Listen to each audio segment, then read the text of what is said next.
নমস্কাৰ সকলোকে আন্তৰিক মৰম আৰু শ্ৰদ্ধা জনাই আজিৰ ভিডিঅ'টোলৈ স্বাগতম জনাইছোঁ। আজিৰ ভিডিঅ'টোত মই সতী জয়মতীৰ বিষয়ে কেইষাৰিমান বিয়ানাম গাবলৈ চেষ্টা কৰিছোঁ। ভুল ভ্ৰান্তি হ'লে সকলোৱে ক্ষমিব। ফাগুন মাহৰ শেষতে চ'তৰ মাহ আহিলে, মৰমী জয়ালৈ মনতে পৰিলে। শুনকচোন ৰাইজসকল জয়মতীৰ কাহিনী, জয়াৰ কথা শুনিলে ওলাব চকুৰ পানী। জয়মতী আছিলে বৰগোহাঁই জীয়ৰী, গদাপাণি লগত বিয়া হৈছিলে বোৱাৰী।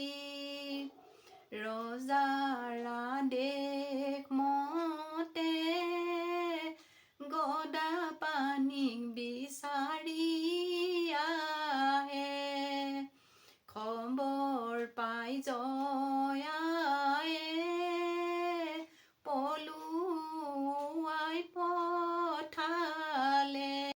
কোনেনো বুজাব নিষ্ঠুৰ ল'ৰাৰ ৰজাক, ধৰাই লৈ আনিলে মৰমী জয়াক। ৰাজসভাতে সুধিলে নিষ্ঠুৰ ল'ৰা ৰজাই, কোৱাচোন জয়মতী গদাধৰ ক'ত গ'ল পলাই। নাজানো মই স্বৰ্গদেৱ নোৱাৰো যে ক'ব, কাটক বা মাৰকে যি কৰে কৰিব। ৰজাই আদেশ দিলে লৈ যোৱা জয়মতীক জেৰেঙা পথাৰলৈ। কুটকুৰা গছত বান্ধি লৈ নানা শাস্তি দিবা, যেতিয়ালৈকে তাই স্বামীৰ কথা নকয়। চোৰাতেৰে কোবাবা, গৰম পানী ঢালিবা, তথাপিও জয়াৰ মুখত স্বামীৰ কথা নোলালে।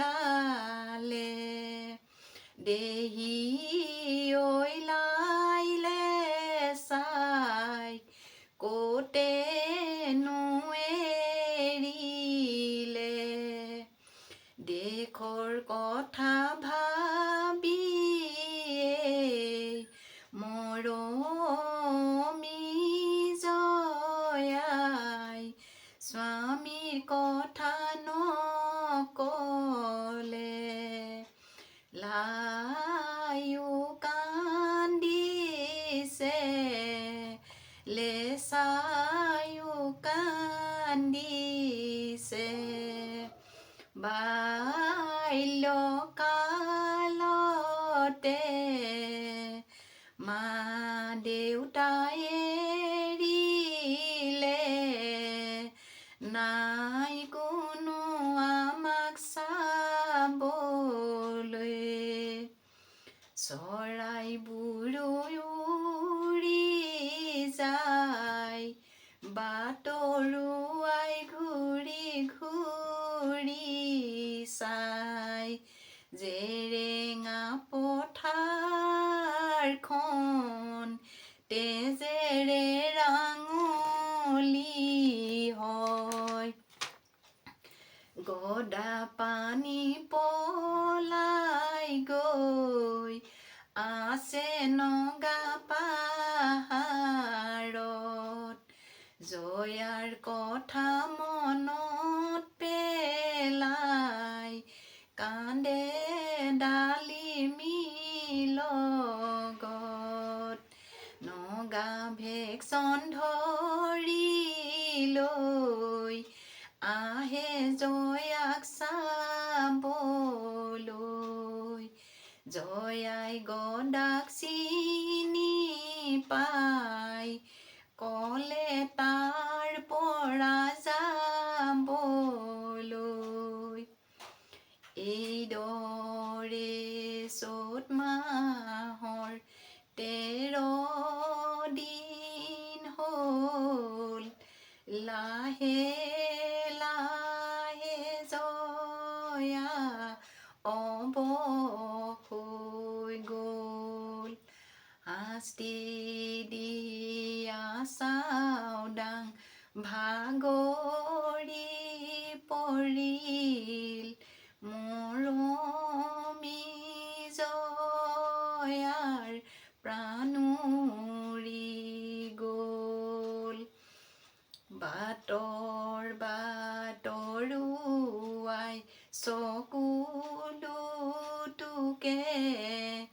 অসমী বোৱাৰী ইমান দুখ ভোগে দেশৰ বাবে জয়াই প্ৰাণ ত্যাগ কৰে জগতৰ মাজলৈ চানেকি ৰাখে সতী জয়মতীৰ সতীত্বতে যে আজিও জেৰেঙা জিলিকি থাকে ধন্যবাদ।